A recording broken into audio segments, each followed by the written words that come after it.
Well, we heard this morning from David Osborne that healthcare is the 800-pound gorilla right now and in the future, especially for states. And I wanted to welcome you all to the final panel of the day in which we solve both California and the nation's problems.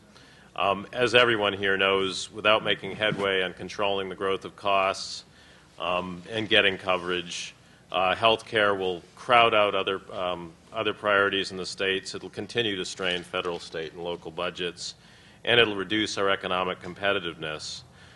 Of course, to paraphrase the old Yankee slugger Reggie Jackson, for better or worse, health care is also the straw that stirs the economic drink in many states.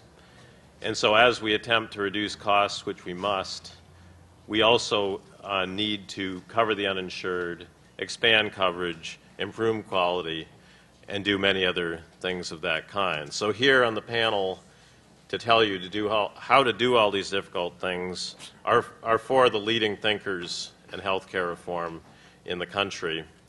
From right to left, my colleague Len Nichols of the New America Foundation, Crystal Hayling of the Blue Shield of California Foundation, Jacob Hacker, who's a professor of political science at Berkeley and the co-director of a new center, the UC-Berkeley Center on Health, Economic, and Family Security, and Kim Belshé, the Secretary of Health and Human Services in the state of California. As everybody here knows, California took a tremendous run at comprehensive reform in the last 2 years, which Kim spearheaded. We very much hope now that momentum has shifted to the national debate that we'll have a little more success there. But everyone in this panel has been leading this debate. They are all in the midst of the fray, both as theorists, as stakeholders, and as creators of reform plans. And I'd like to start the panel by calling Kim Belshé to talk about the state of California and its issues. Thank you, Lee. Good afternoon, everyone. I think the subject matter is sufficiently...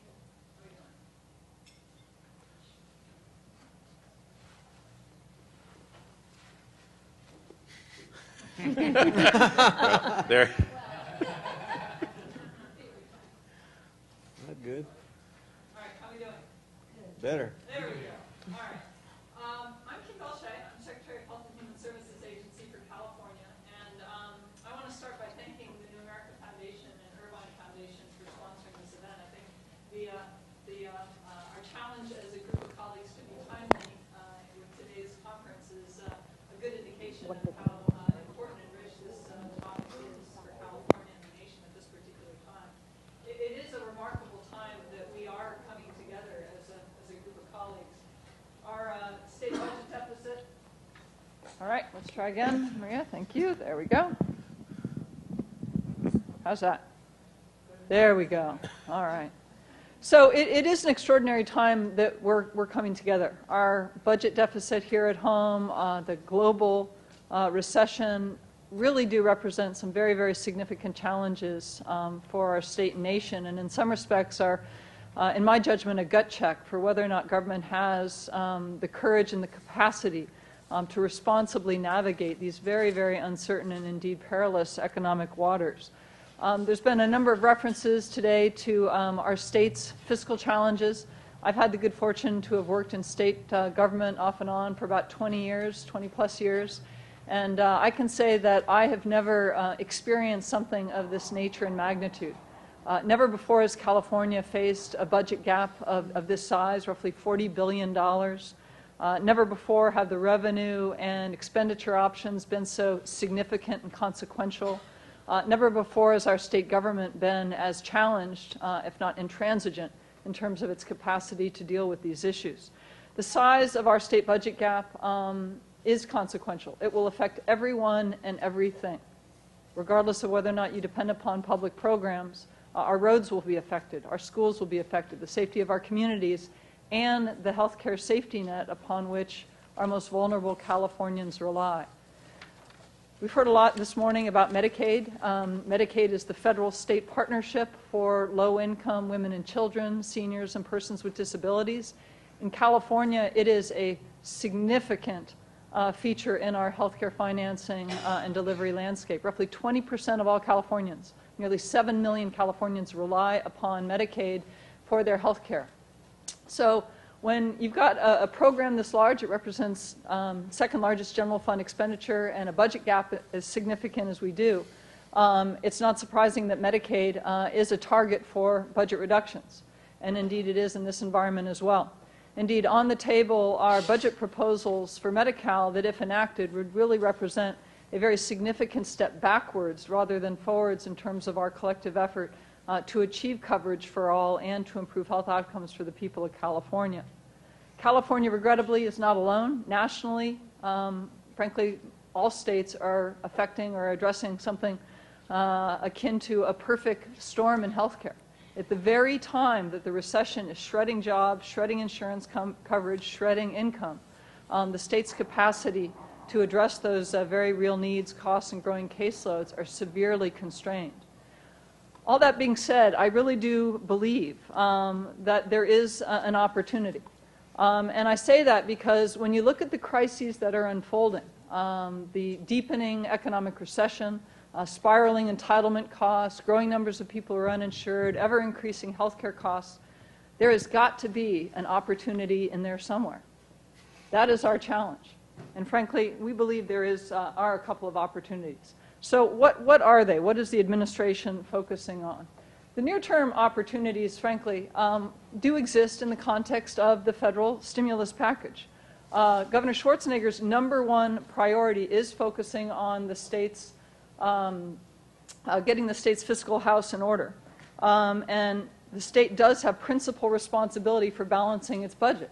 But at the same time, as we've seen in previous recessions, the federal government can be a very important partner with the states in terms of providing assistance to help weather these very difficult economic downturns. So the fiscal stimulus, the economic recovery package that's taking shape, does offer significant opportunity to stabilize our public health care programs and to provide an important foundation upon which broader reforms can be built. So 3 major priorities that are in the context of stimulus that I'd call out. One is this thing called FMAP. FMAP is probably the single most important feature of stimulus from many governors' perspectives because of the financial or the fiscal relief that's provided states. The federal matching assistance percentage, this is basically the sharing ratio between the federal government and states. Under the pending fiscal stimulus package, California is estimated to receive between $8 and $10 billion in additional federal funding. Absolutely critical to stabilizing our state's Medicaid program during this recessionary period.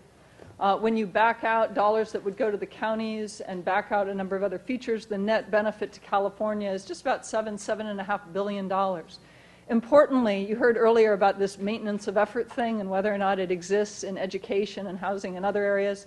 With Medicaid, there is a maintenance of effort, so states could not roll back eligibility. States could not make more people uninsured at the same time that we're receiving federal funds from the state. So California would be slated to receive quite a bit of money, and that money would be conditioned upon the state continuing to serve those people eligible today. A second feature relates not to fiscal relief so much as temporary insurance relief. Certainly in an economic downturn, people lose jobs, people lose employer-based coverage. The stimulus package has a number of provisions that are focused on maintaining insurance coverage, a policy that's advanced through a number of strategies, including COBRA, providing some financial assistance so employees can pay their ongoing employer-based coverage even after they've lost a job, and potentially even a temporary Medicaid program for the uninsured. A third piece relates really beyond fiscal relief and insurance relief to some core elements of our healthcare infrastructure. The stimulus effort, the recovery effort, recognizes that not only do we need some temporary measures, but we need to strengthen the foundation upon which broader reforms and systems change can occur. And so these are some examples of areas where the pending stimulus package endeavors to make some very important and necessary investments that will strengthen the infrastructure of healthcare and really help modernize and improve the effectiveness and outcome orientation of the program. Finally, maybe not. All right, there we go. while not a part of the stimulus package, I do want to give a quick call out to SCHIP, which is the State Children's Health Insurance Program, which is referred to as Healthy Families. Here in California, President Obama signed into law a reauthorization of SCHIP last week. And for states like California that have the goal of covering all California's children, this reauthorization represents a very, very positive and important step forward. So there are a number of items that suggest some help in the near term on the federal horizon, elements of reform that can help stabilize our public programs and really strengthen the foundation for broader reforms going forward. But certainly our focus needs to be not just on the here and now and the financial lifeline that is so critical to California and all states, but really looking at where there are opportunities more broadly. And in that respect, California is looking at a number of near-term opportunities to partner with the Obama administration in the context of finding areas where there's an alignment between California's health reform objectives and the new administration's health reform objectives. So what are those opportunities? First is something called a Medicaid financing waiver. I'm not going to go into this in great detail, but it's a California-specific opportunity related to how California finances its Medicaid program. Waivers basically are an agreement between the federal and state government where the federal government says to states, we're going to free you from a lot of the rules and requirements of Medicaid, and in exchange, we're going to let you test innovative strategies to improve the delivery of services, the effectiveness of services, and the efficiency of services.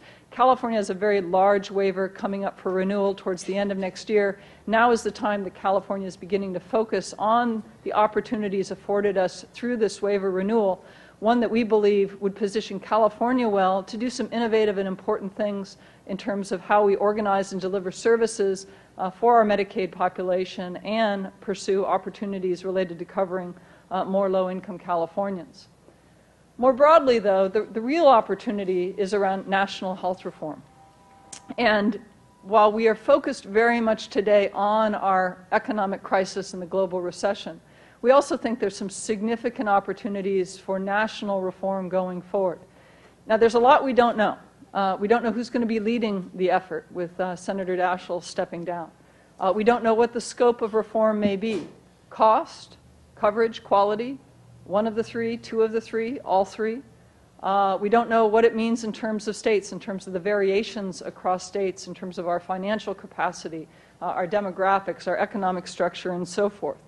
What we do know, though, are a number of items that I think really do augur well for a revitalized federal-state partnership to advance some really significant and important changes in health reform.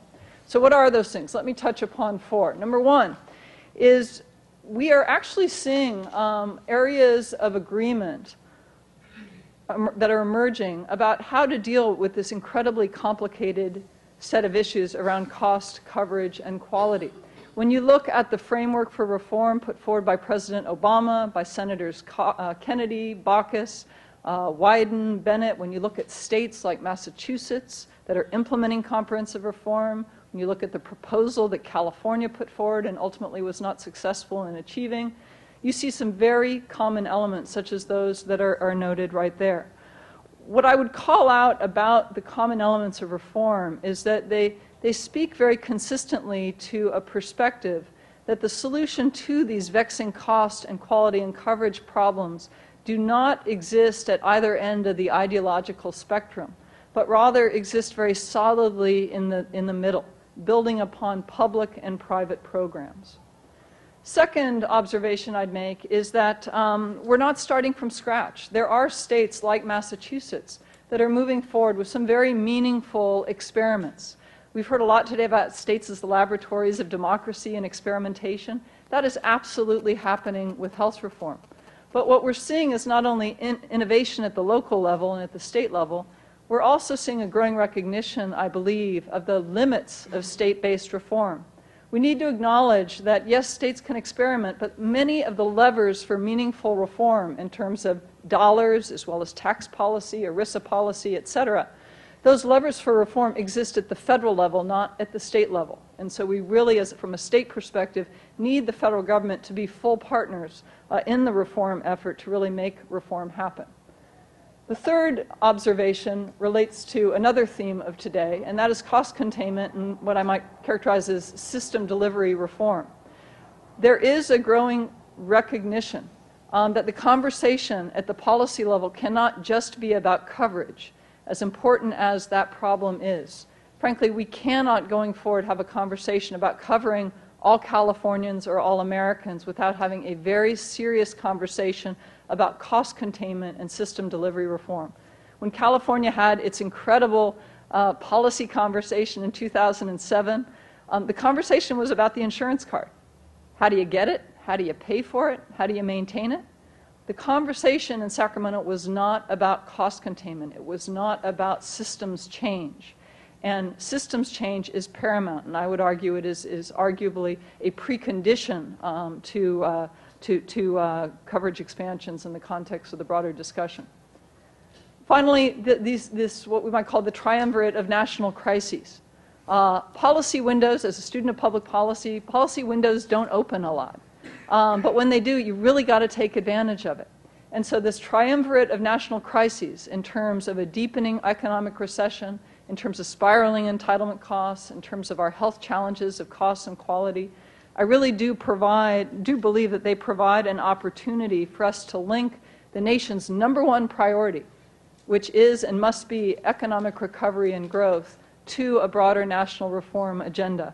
So those of us who care about healthcare costs and quality, I really think this is our opportunity to really press the case that a national policy focusing on economic productivity and economic competitiveness must incorporate strategies to address the ever-rising costs of healthcare and the problem of the uninsured. So the crisis of the moment is considerable. It is real. How our public leaders respond will have profound implications today and arguably for generations to come. The future is uncertain, but I would close by noting I am hopeful. I do believe that these and other signs point in the direction of a really revitalized and more meaningful relationship between the federal government and the state government. I am not necessarily the most optimistic person by nature, but I am a marathon runner for fun, and I think there are few issues that require more endurance than comprehensive healthcare reform. So I have spent most of my career in public service. Government is where the hard issues come, and I think there are few issues as sensitive and difficult and complicated and consequential as health reform. So I would close with a quote from my fellow panelists and colleague Len Nichols from last week when he and I were at the same conference, and Len said, in terms of health reform, change is impossible but necessary. Len got it absolutely spot on. Reform is tough, it is complicated, but it can be done, it must be done, and I really do believe that in this incredibly difficult environment, now is the opportunity to get it done. Thank you very much. Thank you so much, Kim. And for our next candidate on Mission Impossible, Jacob Hacker. That's great, Kim. Nice job. Well, thanks very much, Len, and thanks, Kim, for such a fine introduction to this, about as uplifting as you can possibly be on this issue. And I do think that the way to describe healthcare reform is a set of irresistible forces meeting immovable objects, and the question is which will give first. But I actually am somewhat optimistic. I'm going to try to keep this very brief because I know that we are running way behind, like I think our struggle for universal health insurance. And I'm going to, if I can, step out from here. I was told this can be removed because I just dislike being behind a podium. I spend a lot of my day teaching, so I'll hopefully walk over here so you can look in the same direction. So it's hard. Speaking of teaching, it's hard for me often to speak relatively briefly. This was driven home to me by one of the evaluations I received as a new assistant professor at Yale. It said, "Professor Hacker, if I had just 15 minutes to live, I'd want to spend it in your class." Because that way it would seem like an hour. So I'll try to keep this brief and make it seem brief. So I don't think there's any, as Kim was saying, there's no more important moment for considering this question of the next social contract and the place of the states within it. And when I'm talking about the social contract, the first thing I think about is the sharing of risk, because it's something I've been writing about and speaking about for a while. In fact, some of you may know I was in California a few years ago giving talks about my book, The Great Risk Shift, that you may not know because there was no one here when I was giving the talks. But then I was trying to convince people to pay attention to this large, long-term shift of risk onto individuals and families. And now I find myself mostly trying to convince people to get off of window ledges. So I guess there's a little bit of a shift in the climate. But my view hasn't actually changed that much, my fundamental view about this. Like Kim, I'm actually sort of an optimist in pessimistic garb. That is to say that I believe that this crisis is an opportunity. I was happy to see John Kingdon invoked Windows of Opportunity in a famous book on public policy. And what I think that is important to remember is that these fundamental crises that we're facing are not inevitable. What I call the Great Risk Shift is not something that we have to accept. It's the case that our leaders could have responded to some of the trends that I'm going to talk about by shoring up the flood walls that protect families from economic risk rather than tearing them down. And now when those flood walls are breaking through, at least we can see the need to repair them. And so the hope that I have is that this will be a moment where we have the broader debate that for so long we've been putting off. Now, risk is the word that is on people's lips today. And when they talk about risk, I think too often they think immediately of the nation's financial crisis. What I think they tend to forget, and what Kim just brought to light, is that Americans have been in financial crisis for some time. And while we're talking about the big financial institutions that are too big to fail, we've, until recently, I think, not been talking enough about American workers and families who I guess are seen as too small to save. And so what I want to talk a little bit about is the crisis that they're facing. Now, whenever we turn to a discussion like this, I think it's hard to put it into perspective, that we tend to think immediately of big social trends. And so while during the campaign we heard a lot about a story, an anecdote, that would help bring things down to earth. John McCain talked about Joe the plumber. So I want to tell you a little bit about Arnold the air conditioner repairman. Here he is with his family. And his daughter, his two daughters, his son, and his wife Sharon. And Arnold is making a good living repairing air conditioners. He makes about $70,000 a year. But he makes that $70,000 a year because he's working 90-hour weeks. And the reason he's working 90-hour weeks at the time that this story is written is that it turns out his son, Zachary, there in the middle, has a rare immune system disorder. And the family has health insurance, but by the time that his immune system disorder is diagnosed, they've already run up $30,000 in credit card bills. They can't make their car payments. They can't make their mortgage payments. They're about to lose their home. And so in 2005, they succumbed to the inevitable and filed for bankruptcy. And this is what Arnold Dorset said to the New York Times. He said, I work hard for my money, I make good money, and I work hard for it. When I filed for bankruptcy, I felt that I had failed. So Arnold Dorset felt that he had failed, that he was somehow responsible for what had happened to his family. Well, to put things in perspective, that year, 2005, Arnold Dorset and his family were one of 2 million American households that filed for bankruptcy. Now, that was up from the year before. It was about 1.5 million in 2004 because of the bankruptcy bill that passed and encouraged people to rush to file before it took effect. But it's nonetheless up dramatically from a generation ago. In 1983, only 300,000 American households filed for bankruptcy. So we were at 2 million in 2005. And there's some dispute about the exact numbers, but no one doubts that a lot of these filings are due to healthcare costs and crises. And most of them are due to healthcare costs and crises that are faced by families that have health insurance.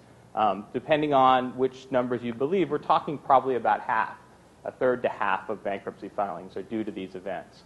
And that's sort of the dirty little secret of our health insurance system, that it's not just coverage. Because costs are so out of control and because insurance is increasingly not protecting against them for many Americans, we have millions of Americans who are underinsured as well.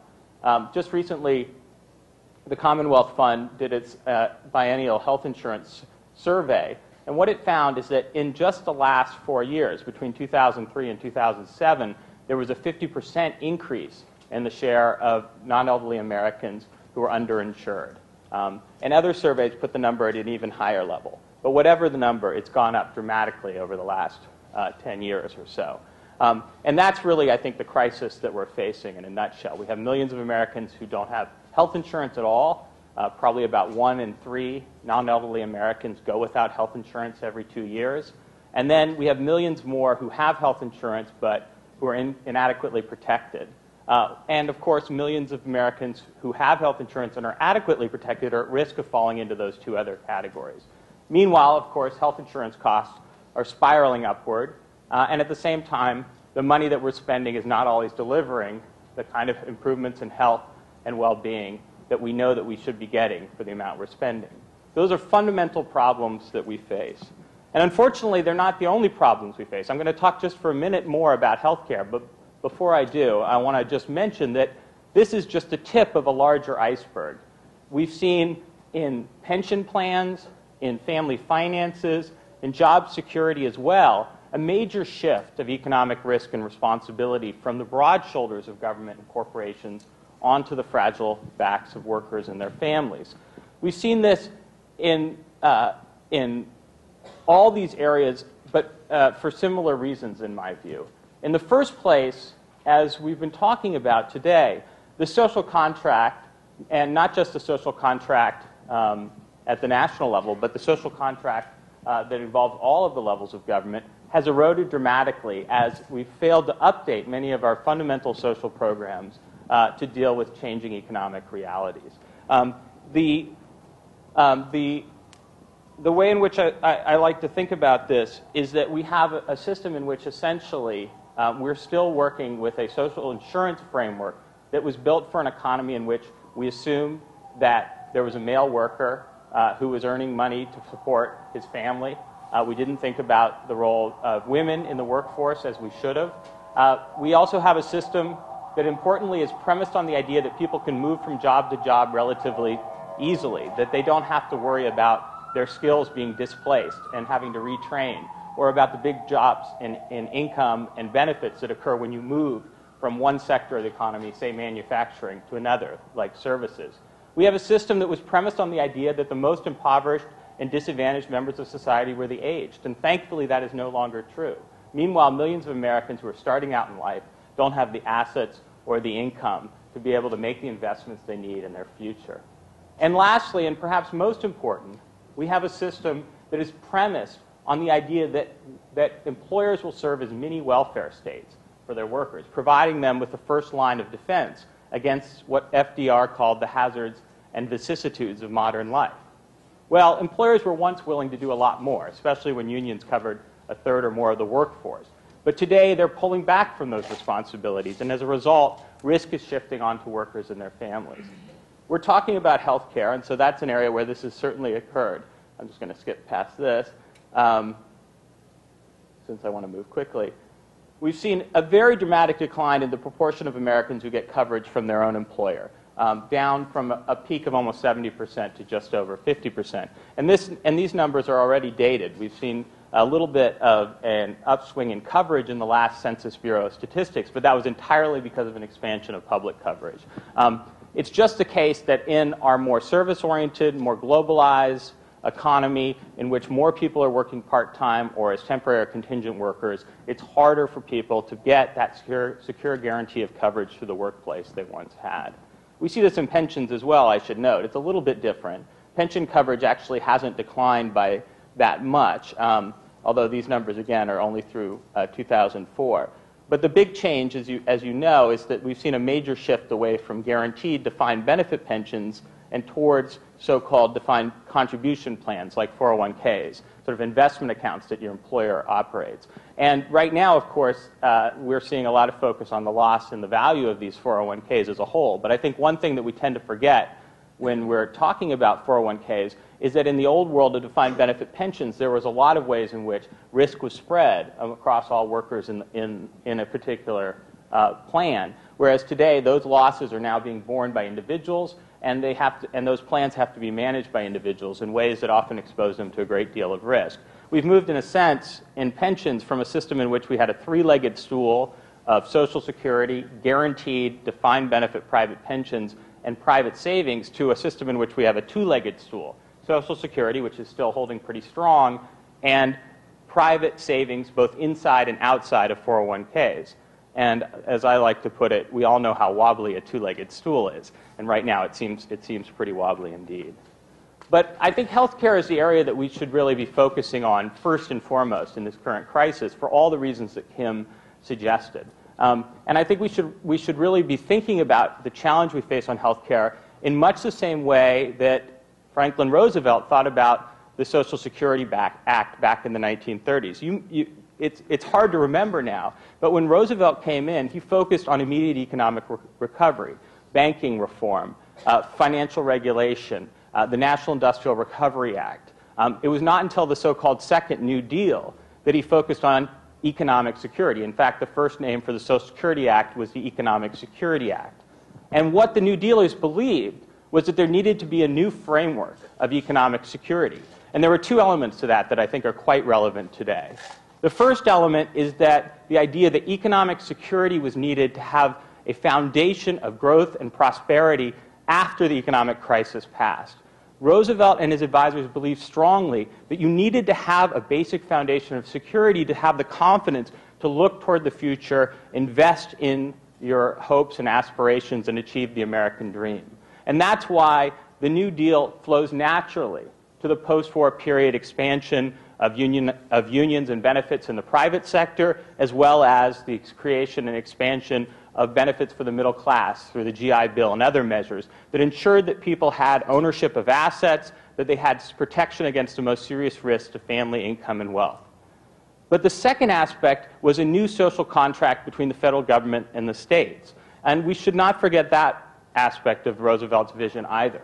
The New Dealers were political economists at heart when it came to federalism. They understood that while the states had many well-intentioned reformers within them, they faced fundamentally different economic constraints than did the federal government. In particular, they saw again and again how states, without fiscal support from the federal government, without basic floors of protection that governed all states, were encouraged to race to the bottom to attract business and keep mobile capital within their borders.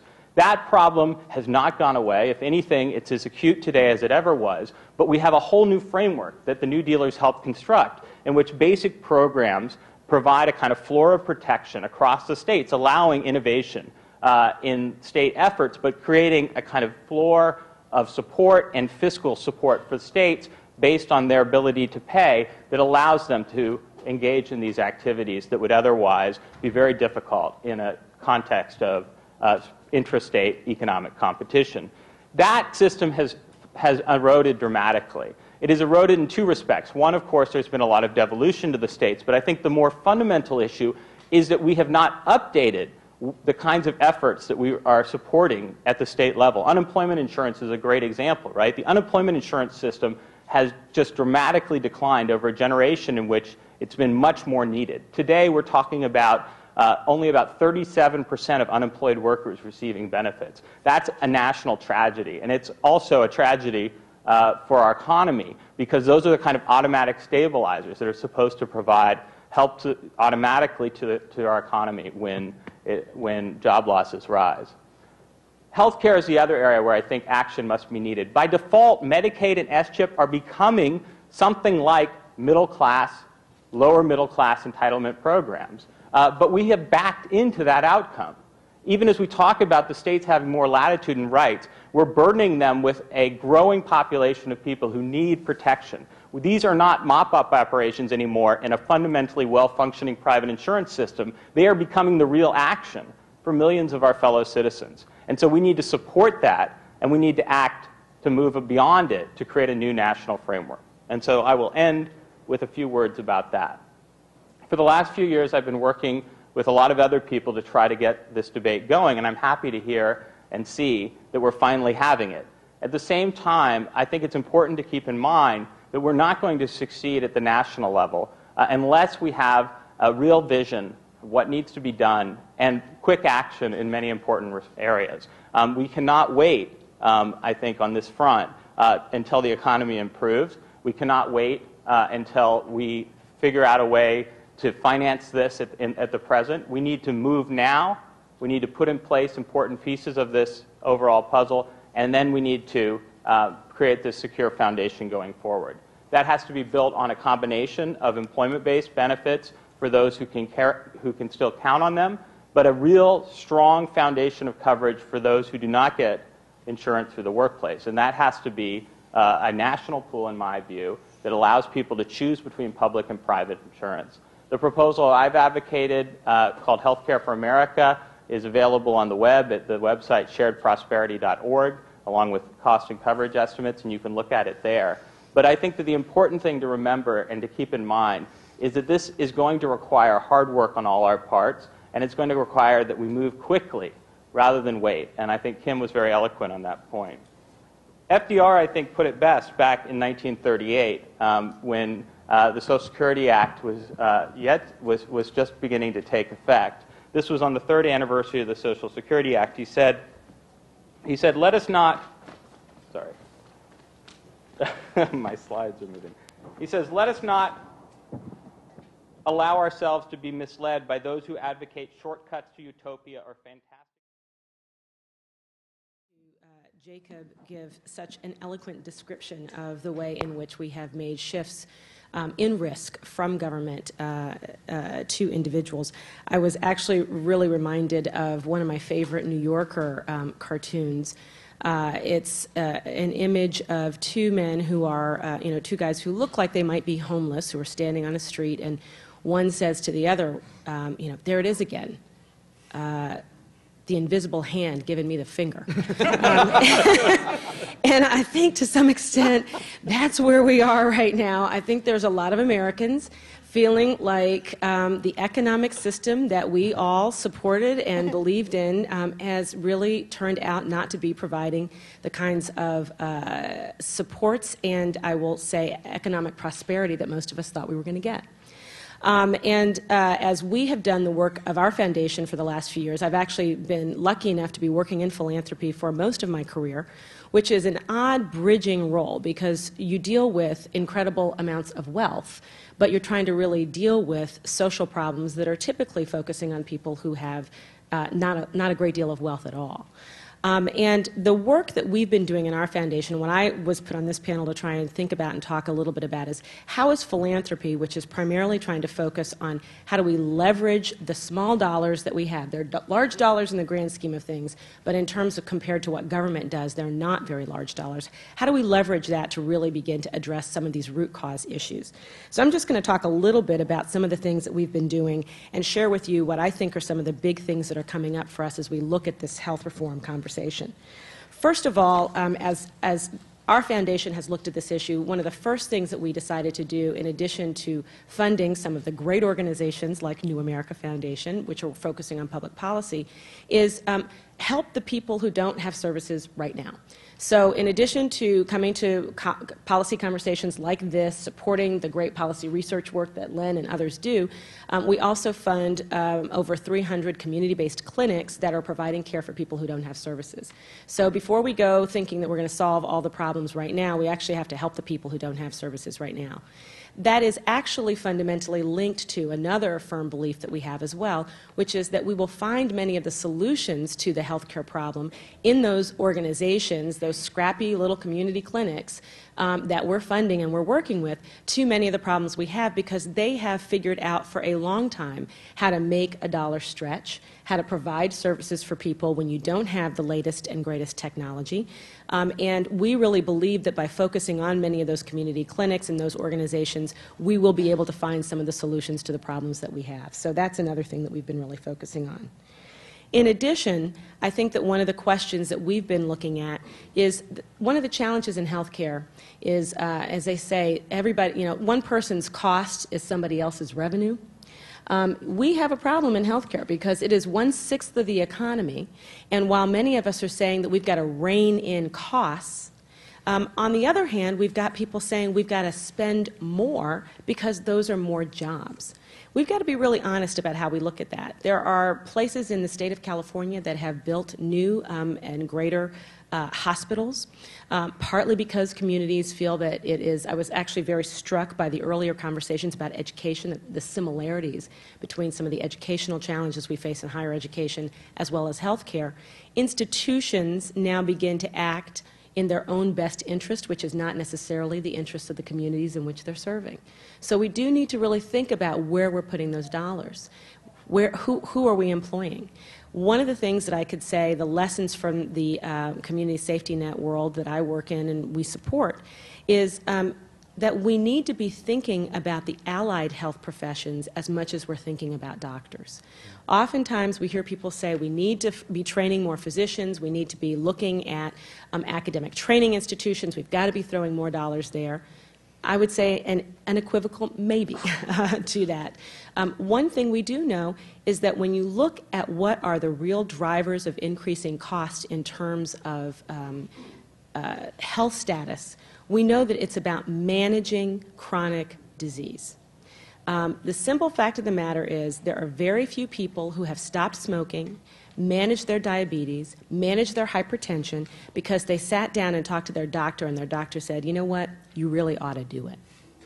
People change their behavior because they are in a community that supports them in changing that behavior. If we really want people to exercise more, we've got to figure out how to invest in building more parks in low-income communities. We've got to figure out how we're going to get more farmers markets into low-income communities. I recently was at a meeting in which, you know, a woman said, you have a better chance of buying a goat in this community than you do buying a fresh tomato.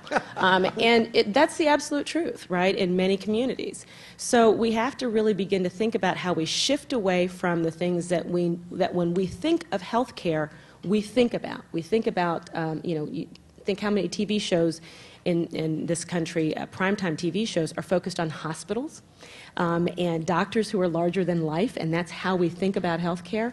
But in fact, the way in which people have improved health is not really always around those institutions and those means.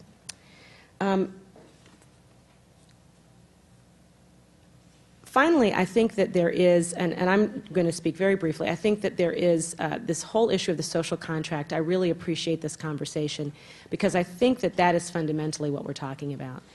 Government ultimately is just that set of things that we all agree to do together. We have had an increasing list of things that we don't want to do together, an increasing list of things that we think we can do individually.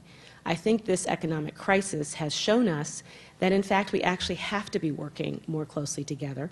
We actually have to say, finally, once and for all, that we will have health care in America for everyone, full stop. That there is a floor below which we will not allow people to fall, that people have a right to basic health care, and that we can, as a country, provide that. I was lucky enough to be in Washington, D.C. On January 20th, and it was a particularly important experience for me. My father, who was a civil rights activist in Florida and was a Ku Klux Klan fighter, was abducted by the Klan and beaten to within an inch of his life. He's still with us today. He was unable to attend the inauguration. I spent some time trying to figure out whether I could get him a ticket. My father was a big volunteer for Obama. He was like, oh, I have a ticket. I'm good. I have a ticket. I said, oh, okay, great, Dad. But he unfortunately was not able to attend because he had some health problems. But when I talked to him after the inauguration, he said, you know, I never thought I'd live to see this day. And I think many of us had that experience, that this was transformative change that we have not seen before in this country, because it represented so much to so many of us about breaking from what we traditionally expected and what we thought could be. I think that in 2009, despite all the challenges that are in front of us, we have the opportunity to make that kind of transformative change in healthcare. I know that for me and my family, we've seen that change, and that's been a miraculous thing.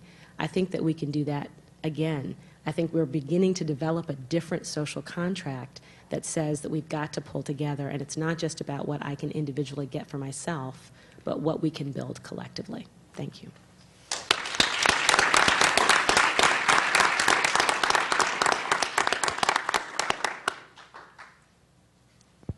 So how am I supposed to follow that? That was really perfect. I tell you, it is a privilege to be on this panel. You know, you got Leaf, who wrote a book about this stuff before I could spell it. You got Kim, who actually almost made California happen against all kind of odds. And now I learned she runs marathons. You know, I once rode a bike 26 miles. It took a couple of days, but I did make it. And Jacob, who really, you think about it, he's so smart and articulate. He gives people in turtlenecks a very good name. I really love that. That's just perfect. And you just heard Crystal's eloquence, and you know her leadership and support make not only our work possible, but also an awful lot of people who really need help on a daily basis. So thank you for that, and I hope we got that on tape. That was pretty perfect, so thank you.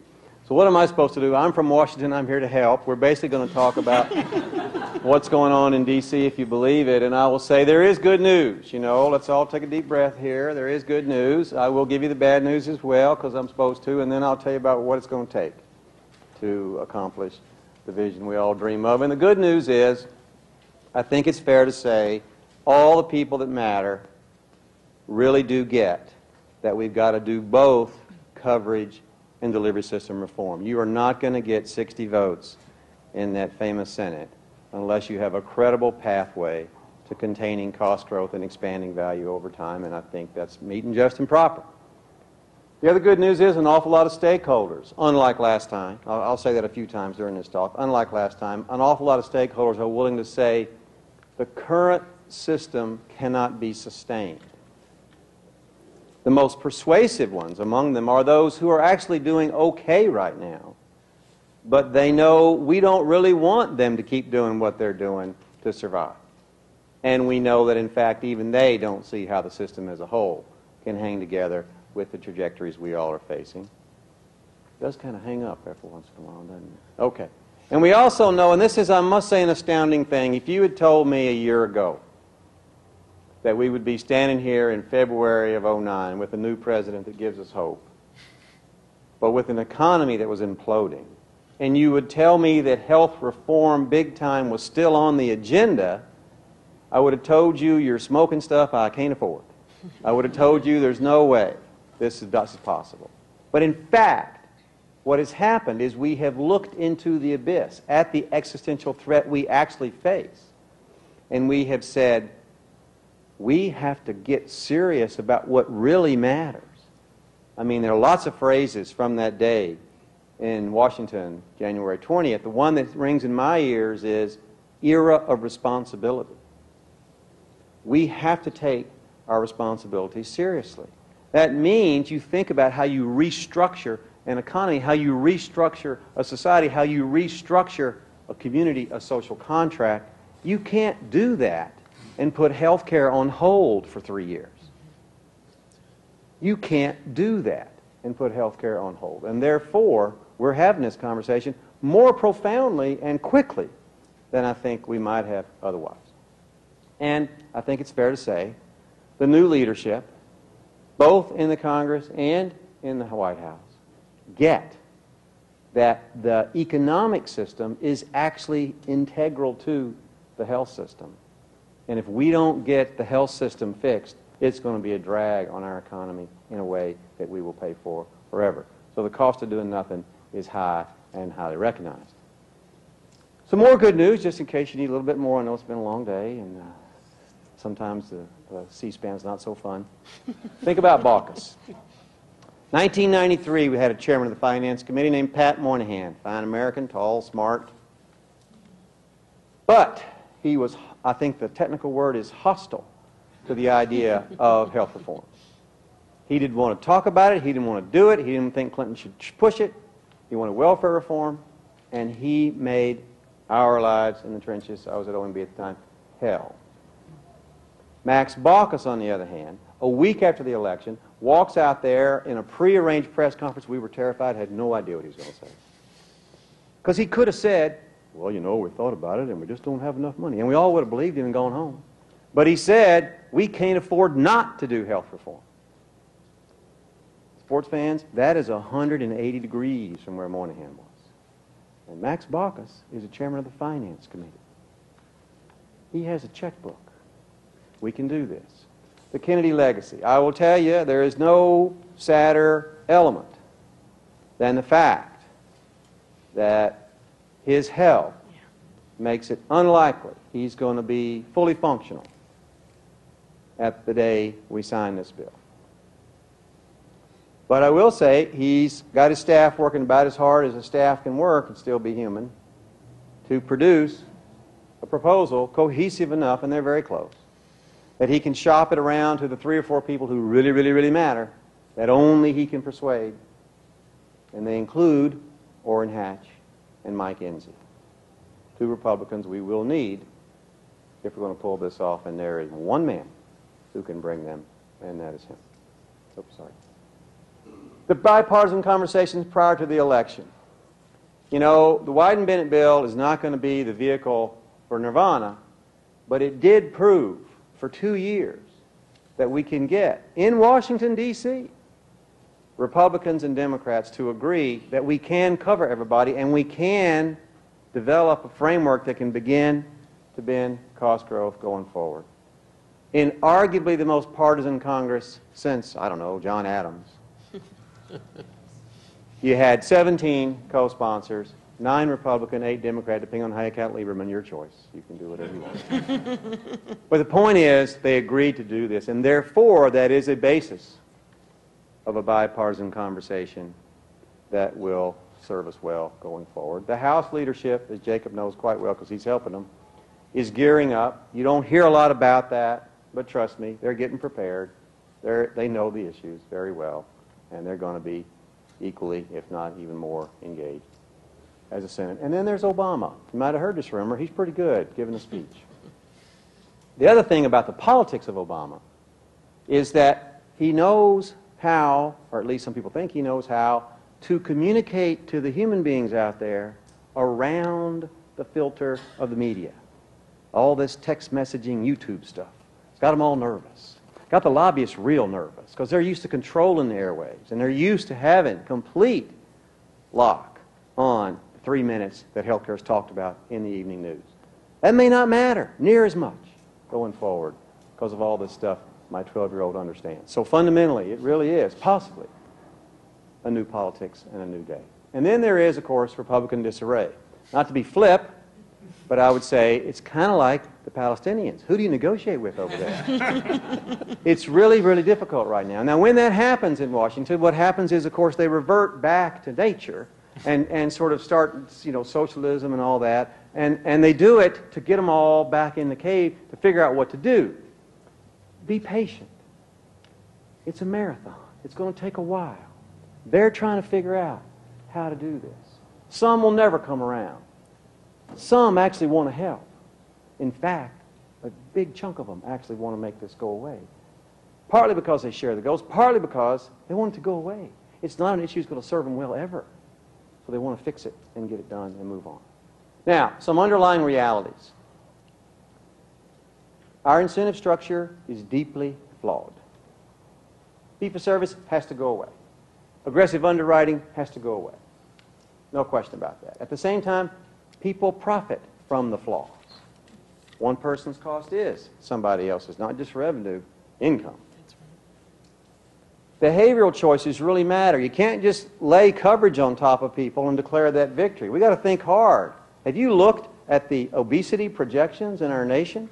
You know, I lived through OMB. I grew up in the rural South Plains. I grew up killing rattlesnakes as a kid, okay? I don't scare easy. When I see the obesity projections, I get scared. It is not pretty. We have got to get a handle on our own behavior. And that affects politics, too. You can't do this. Look at how Governor Schwarzenegger, I thought, was a fantastic leader in always talking about personal responsibility. It's going to take serious conversations about personal responsibility to bring bipartisan support to this kind of program. And therefore, we will have to have it. We can't afford business as usual. We've talked about that. And then, as Kim said, we agree. Change is impossible but necessary. Take your pick. Actually, I believe more and more people get this, and more people understand we've got to simply summon the political will and move forward because we think we have. Okay, here comes the bad news. You might have heard about Tom Daschle. A week ago, by the way, he was the good news. That was because he understood what happened in '94. Why was he the right guy? Because he understood that you've got to have one voice, and that's why he insisted on a spot in the White House and HHS. '93 didn't have that. And he understood what happened when the Democrats failed. You got Gingrich. Okay? Highly motivated. Next time, you won't get Gingrich, you might get Limbaugh. I ain't making this up. This is serious stuff. And he got all that. But his implosion, in my opinion, is actually much more damaging to Obama as a president than it is to the health care reform effort. Truth is, the Democratic bench is deep. There's lots of people who can do this job. In fact, Kim Belshé is on the short list, in case you're wondering. We put her name forward. I know I didn't ask, but we did do that. Because Kim could do the job. But President Obama just lost his insider on whom he had relied most heavily for the longest period. The first insider to endorse him, and indeed the insider who was his kind of consigliere on lots of issues. And so that is a major blow.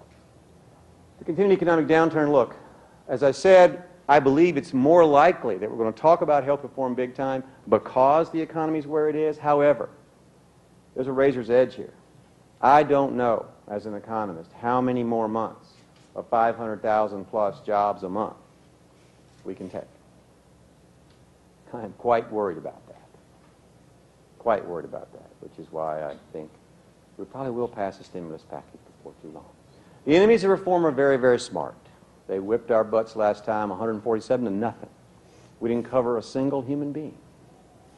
Not a single human being out of that effort. It's embarrassing. We failed as a nation. And it's also true, the advocates of reform are easily provoked. What does that mean? You know, I would say the analogy right now of what's going on in Washington is you've got the parent in the front of the car driving to grandmother's house 300 miles away. Right? In the back seat, the kids are going at it, tit for tat, yin yang. The parent says to the older child, stop hitting him back. If you stop hitting him back, then he won't hit you anymore. By the way, he's not really hurting you. He's only 3. So just stop. But the big child can't stop, right? So they keep going at it. Now, the parent has this problem. Parent's Obama, obviously, and the Congress is the back seat, the kids. And the parent has a choice. You could stop the car every 5 miles, and you'll never get to grandmother's house, or you can keep driving. Now, what's he doing? He's driving. And he's trying hard to keep his eye on the prize. And the prize is bipartisan support. Bipartisan support for the real stuff that really matters. And I submit to you, he's got to do that and hope the children grow up. Okay. Here are the impediments to speed. I talked about the economy, CBO scoring. Whatever else you may believe, CBO will disappoint the White House. That's their job. You know, okay, fine. You know what? That's okay. Because the CBO job is not to give you a score you like. The CBO job is to be skeptical so that you have to have the courage of your conviction, so that you have to say, you know what, it's going to cost us money. We have got to be in agreement, we're going to spend the money, or it won't work. Or cohesion. There are some who will argue, just say no and we can win again. The question is, what will they win? Which is why there are also some who argue, yeah, no, we don't do that this time. This time we want to shape it, we want to engage, we want to actually try to make it our own and make it reasonable, make it more market-oriented, make it something we can support so that we can achieve our goals. Public plan, you know, there are lots of reasons why it's a very good idea. It has become a kind of litmus test, so therefore it's a threat. We've got to diffuse that and move forward, figure out a way around it. Employer requirements, Jacob's right. Shared responsibility requires it. There are people who oppose it. They have a lot of power. It's going to be a big, big fight. At the end of the day, even though an individual mandate is absolutely necessary to make an insurance market work, there are people who don't like it for all kinds of philosophical reasons, and so it's going to be an issue at the end of the game. And then there are those who benefit from the status quo, and they're not going to go gently into that good night. and just hand us their checkbook. They're not going to do that. So we're going to have all these things make it hard. How do you break the chain?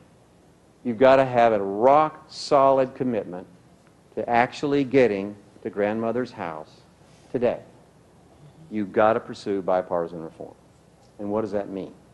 That means you've got to let both parties see their own values in the outcome. For Democrats, you've got to cover everybody. You've got to take care of the vulnerable. For Republicans, it means you've got to have markets and choice and incentives, and you've got to have a budget constraint. We're not going to write a blank check for this, nor should we.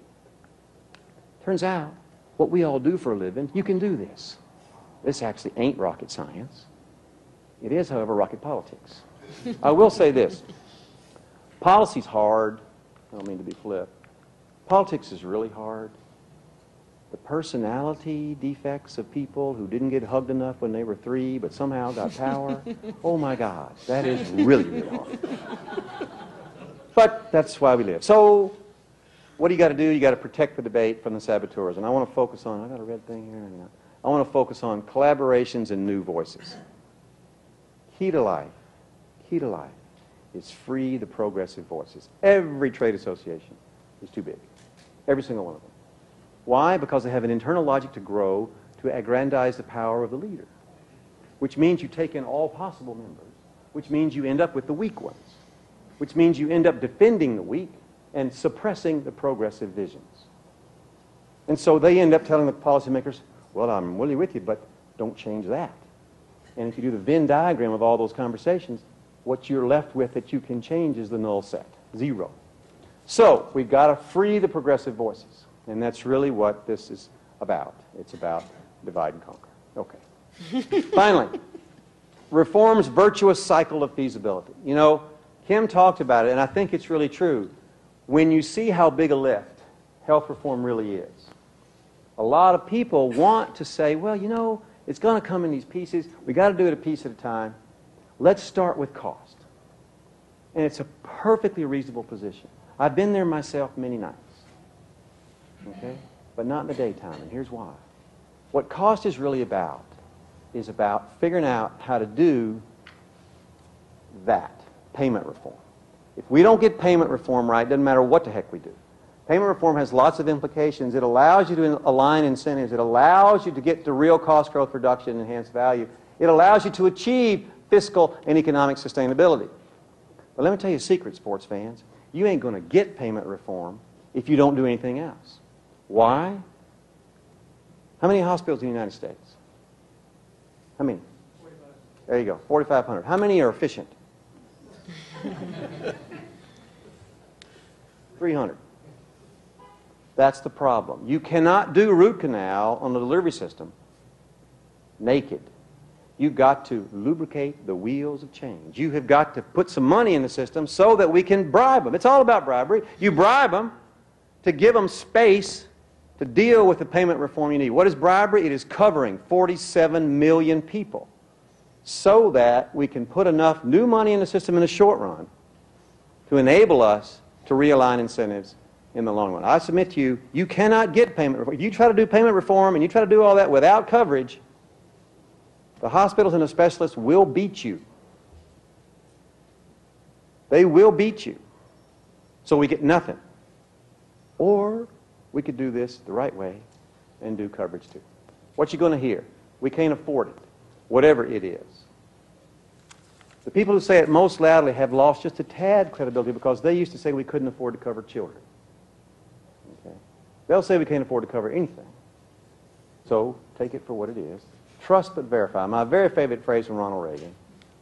Because we're going to have to prove how good we are. We're going to have to prove that you add value. In fact, what health system competition is going to be about is who can prove they add value more than somebody else. You're going to hear individualism is important. It is. Individual responsibility will always be the core of our national self-image and the way we organize our lives. But shared responsibility is the American way as well. You know, think about those John Wayne movies, the place from which we learned it's all about the individual. Go back and look at those movies. I highly recommend them. They're free now. Go back and look at them. There was always a posse. There was always a school marm, made them take all their hat. There was always a preacher to bury the dead and celebrate the wedding with the saloon girl. Okay? So fundamentally, there was always a community. And a community's responsibility is to make it possible for individuals to reach their own potential. In the absence of that, you ain't going to get there. The economic cost of doing nothing is high. We know that 18,000 Americans die every year because they don't have access to timely care, which they would have had they had normal, routine, not Cadillac health insurance. 18,000 a year. You do the math. Multiply by 18,000 times 14 years. That's how long it's been since we talked about this last. That's 250,000 Americans dead since we stopped debating the Clinton plan. Not that the Clinton plan was perfect. Jacob can tell you about that. So can I. Not quite enough liquor in California to do it in one day. But nevertheless, but we sat around and let people die. The economic cost of that lost productivity, the economic value, what they would have produced, is actually darn close to what it would cost to cover them. It's not just a moral question, although it is. It is also an economic question. And finally, the moral cost of doing nothing is possibly higher. I encourage you to think about Isaiah, in case you don't on a daily basis. Isaiah was a prophet worried about the Assyrians coming over the hill, right? He lived in the time of the divided kingdom. He was worried about the poor won't fight for us unless we make them part of the system. Defend the fatherless, feed the widow. Think about those people coming home from Iraq and Afghanistan to jobs with no health care, to jobs that may have had health care a year ago, won't have it now. How long are we going to have people fight for us and not enable them to share? I submit to you, not much longer. Thank you very much.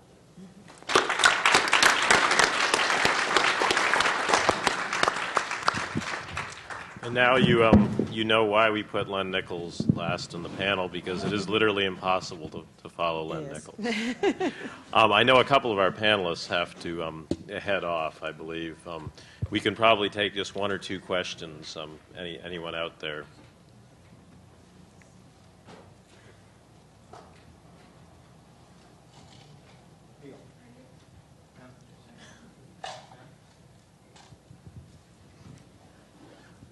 My understanding is that the very existence of medical insurance companies, health insurance companies, constitutes about 1/3, between 30 and 35% of the cost of medical care in this country. In other words, it adds close to 50% to the cost, the overall cost. If those data are true, how can anyone justify the existence of these medical companies, or medical insurance companies? Well, it is pretty, I think, fairly agreed upon that if you went to a complete single-payer system where you had one billing form and no competing insurers, all that stuff, you probably could save something on the order of 30% of what we now spend in the whole private insurance sector. But I think it's important to understand sort of the sources of those savings. Part of the source, part of the biggest chunk of what is spent in health insurance right now is really about deciding how much they're going to charge different people and who they're going to sell to and who not. So if you had a world in which we're all talking about, a world in which you say there's absolute requirement you got to sell to everybody, and a requirement that you can vary premium but probably only by age and geography, but not by health status. Just those two things. Got to sell to everybody, can't vary premium by health status. Then all that activity that goes into underwriting and all that stuff is no longer profitable, goes away. So you can get that efficiency back right there. Then the second biggest chunk of the difference between claims cost and premium is what's spent in administering all the different types of plans there are. You could get most of that from having a uniform billing code, so that in the doctor's office and the hospitals employ a lot of people to deal with all the different insurers. Again, if you had a standardized billing form, which most of us would certainly support and could be done technically, then you get a lot of that back too. So you're down to what can you achieve with single payer that you couldn't achieve with reform.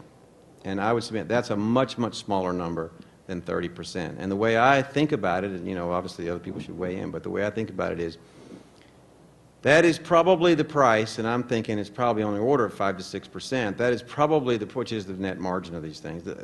That is probably the price some, maybe many, but at least some Americans are willing to pay to avoid one-size-fits-all government. Doesn't mean everybody's willing to pay it, but it means some people are. And at some level, what Jacob's talking about when he talks about public-private competition is about setting up a system where these two things would play out over time. So that's how. Let me just say a word, because that might not.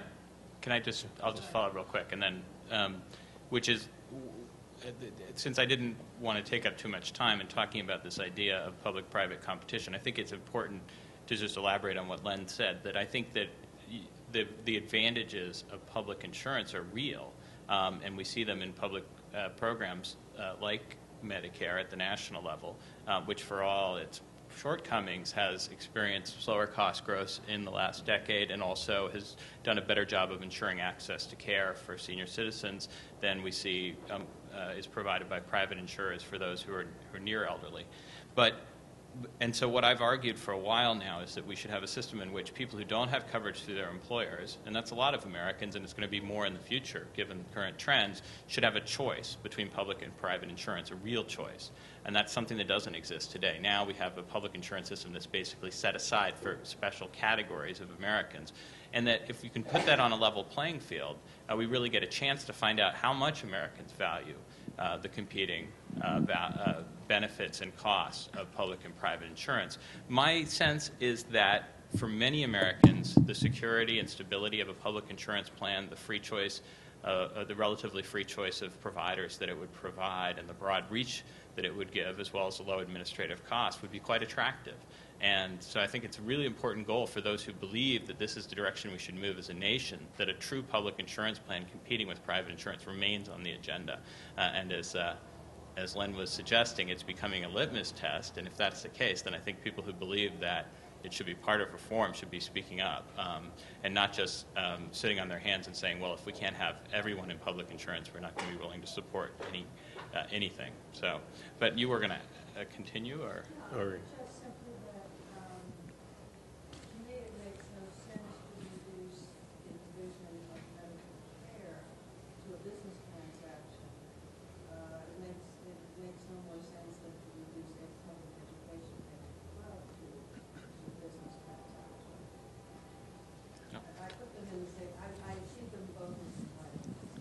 I just have time for one more question. Peter?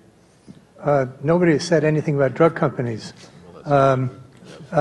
which you talked about Joe, the air conditioner repairman, but obviously a lot of Joes are also going broke trying to buy the drugs. Should we be taking the profit out of the drug companies or indeed out of the whole healthcare system? Is there some way that we can control drug prices? Kim, you want to take that? Oh, yeah. No, I mean, I guess my response, Peter, would be a broader one, whether it be in the context of taking profit out of the drug companies or the system more broadly, eliminating private plans. There's the ideal and then there's the reality. And I bring a very healthy degree of pragmatism to these very, very complicated and difficult issues. And I believe very strongly, and I think my colleagues on the panel have given voice to this as well, is that at the end of the day, our solutions to these most difficult and sensitive and consequential of issues are not going to be at either ends of the continuum. I don't think that's where the votes are going to be, whether it be a largely market-based strategy for addressing these cost, coverage, and quality issues, or a predominantly government-based strategy for dealing with these issues. It's going to be in the middle. It's going to be a mix of public and private. I think the values, the American values of choice and competition are very, very broadly shared. So the idea that Jacob has put forward in the context of reform of creating an insurance exchange, providing a choice of public and private plans, offers considerable promise, but not on its own. It's not just about getting rid of private insurance plans or going after the drug companies. It's all these broad systems changes we've been talking about in terms of getting better quality and cost information out to consumers and purchasing. The issue that Len spoke to so eloquently about payment systems. We should be purchasing value and outcomes, not widgets and services. Health information technology, which has to undergird our overall system. I mean, there's a series of population-based prevention. We invoked Governor Schwarzenegger, who was prepared to do the heavy lift on health reform. He also understood fundamentally, if we are to improve outcomes and slow the rate of growth, we have to be investing in population-based behavioral change related to tobacco, obesity, and other chronic conditions. So it's no one silver bullet. It's not all about the market. It's not all about government. Those who adhere to one or the other need to get off it and focus on where are the private and public compromises that we can come together and build the votes. As Len said, we need a bipartisan solution.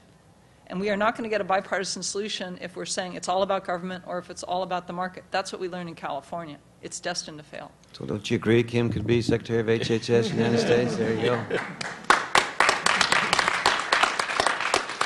One of the major themes of the day has been the inadequacy of our 20th century structures to a 21st century world, and obviously healthcare, perhaps as much or more than anything, embodies that. We've been very fortunate today to have on this panel and throughout the day a number of 21st century thinkers truly providing, which is the purpose of the day, real ideas and unique and innovative ideas moving forward.